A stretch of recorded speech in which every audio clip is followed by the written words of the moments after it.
आप कहेंगे जी दाल देर में पकेगी, सिद्धांत ही वही है दाल का। तो जो देर में खेत में पकी है वो देर में घर में भी पकेगी। तो आप बोलेंगे फिर टाइम मैनेजमेंट कैसे होगा? मैं आपको सरल बता देता हूं। दाल को हांडी में रख के चढ़ा दीजिए, बाकी सब काम करते रहिए, घंटे डेढ़ घंटे में पक जाएगी।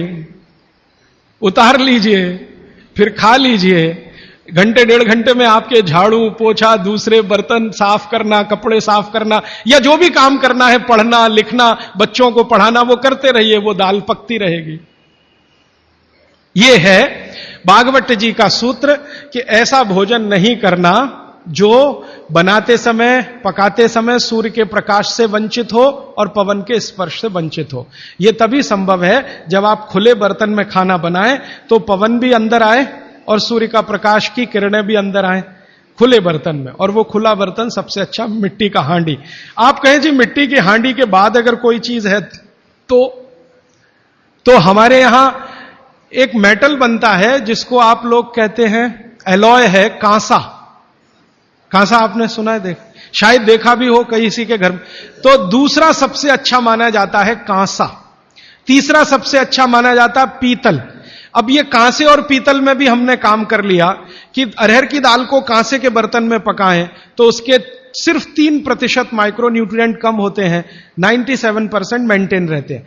पीतल के भगोने में पकाएं तो 7% कम होते हैं, 93% बचे रहते हैं। लेकिन प्रेशर कुकर में बनाएं तो सिर्फ 7% बचते हैं, बाकी खत्म होते हैं। अब आप तय कर लीजिए, आपको लाइफ में क्वालिटी चाहिए तो आपको मिट्टी की हांडी की तरफ ही जाना पड़ेगा। क्वालिटी ऑफ लाइफ की अगर बात आप करेंगे, माने जो खा रहे हैं वो पूरे शरीर में पोषकता दे, ये लाइफ की क्वालिटी की बात आप करेंगे तो मिट्टी की हांडी की तरफ ही जाना पड़ेगा। माने भारत की तरफ वापस लौटना पड़ेगा, इंडिया से। अभी हम हैं इंडिया में, जो बनाया अंग्रेजों ने या बना दिया अमरीकियों ने। इस इंडिया से निकल के भारत की यात्रा करनी पड़ेगी। और मैंने पिछले 1-2 वर्षों में ये बातें गांव-गांव में कहना शुरू किया है, तो इसका परिणाम पता है क्या? कि कुम्हारों की इज्जत बढ़ गई है गांव में। गांव वाले समझते हैं कि ये तो कोई बड़ा काम कर रहे हैं हमारे लिए। और मैं मानता हूं कि मेरे व्याख्यान की अगर कोई सार्थकता है तो वो ये कि कुम्हारों की इज्जत इतनी बढ़ जाए कि वो पंडितों के बराबर आ जाएं, क्योंकि वो किसी से नीचे नहीं है, क्योंकि वो किसी से छोटे नहीं है।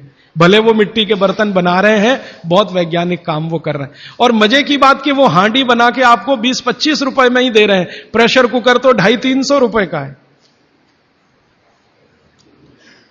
और सबसे मजे की बात कि ये हांडी जब खत्म होगी, माने इसकी लाइफ पूरी हो जाएगी, तो ये हांडी फिर मिट्टी में मिल जाएगी और फिर वही मिट्टी से हांडी बन जाएगी। दुनिया में ऐसी कोई वस्तु नहीं है। प्रेशर कुकर के बारे में तो नहीं कह सकते आप, बायोडिग्रेडेबल है। तो आप कोशिश करें अपने घर में थोड़ा परिवर्तन करें। अब मैं आखिरी बात जो आज की कह रहा हूं वो ये, मैंने पिछले 2 वर्षों में, मैं होम्योपैथी की भी चिकित्सा करता हूं, तो बहुत सारे पेशेंट मुझे फोन करते हैं, राजीव भाई ये।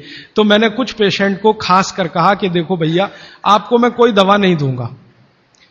तो कहने लगे फिर बीमारी कैसे ठीक होगी? मैंने कहा एक ही काम करो, मिट्टी की दाल खाना शुरू करो, मिट्टी की हांडी में रखी हुई दाल खाना शुरू करो। चावल खाना है तो मिट्टी की हांडी का। कहने लगे राजीव भाई कौन करेगा ये सब? मैंने कहा आपकी बीवी करेगी या आप करोगे? अगर जिंदगी चाहिए तो झक मार के आप करोगे, नहीं तो अमेरिका जाओ, कनाडा जाओ, जर्मनी जाओ, लाखों रुपए खर्च करो, फिर भी झक मार के वापस आओ, डॉक्टर कहेगा इलाज नहीं। तो आप देख लो, तो जो गंभीर मरीज हैं वो आप जानते हैं वो कुछ भी करेंगे जो आप कहें। तो मेरे पास कुछ डायबिटीज के क्रोनिक पेशेंट हैं, बहुत क्रोनिक, जिनका यूनिट, शुगर यूनिट 480 के ऊपर है। ऐसे 100 से ज्यादा पेशेंट, कुछ गुजरात में है, कुछ राजस्थान में और कुछ बंबई में। मैंने उनको कहा ध्यान से मिट्टी का बर्तन ले आओ और शुरू करो। अब बर्तन लाने में तकलीफ हुई तो कुम्हार को ढूंढना पड़ा, तो लेकिन मिल गया। वो 8 से 9 महीना हो गया नियमित रूप से मिट्टी की दाल और मिट्टी का चावल, माने हांडी की दाल और हांडी का चावल, हांडी की खिचड़ी नियमित रूप से खा रहे हैं। और अब तो उन्होंने मिट्टी का तवा भी ले आया अपने घर में रोटी बनाने के लिए। बाजरे की रोटी बहुत अच्छी बनती है इस मिट्टी के तवे पे, तो रोटी भी उसी की खा रहे हैं। 8 महीने के बाद सबका शुगर टेस्ट किया है तो 480 यूनिट वाला अभी 180 यूनिट पे है, बिना किसी मेडिसिन के, बिना किसी इंजेक्शन के, बिना किसी टॉनिक के। और होम्योपैथी की कोई दवा नहीं दी मैंने उनको। कुछ लोगों को ज्यादा परेशान थे, दवा भी दो दवा भी दो, उनको प्लेसिबो दे दिया। प्लेसिबो समझते हैं, खाली गोली, दवा नहीं डाली, तो पेशेंट को लग रहा है कि मैं दवा खा रहा हूं, दवा खा के अच्छा हो रहा हूं। मुझे मालूम है कि वो कोई दवा नहीं है, वो प्लेसिबो है, वो अच्छा हो रहा है उस मिट्टी की दाल खा के, मिट्टी का चावल खा के, मिट्टी की खिचड़ी खा के। रिजल्ट ये है। तब मैंने मान लिया कि बागभट्ट सच में महान आदमी थे। वो एक सूत्र लिख गए कि आप ऐसा भोजन मत करो जिसमें सूर्य का प्रकाश ना जाए, पवन का स्पर्श ना हो, तो वो आपके लिए अमृत तत्व है, भोजन नहीं है, वो अमृत जैसा है।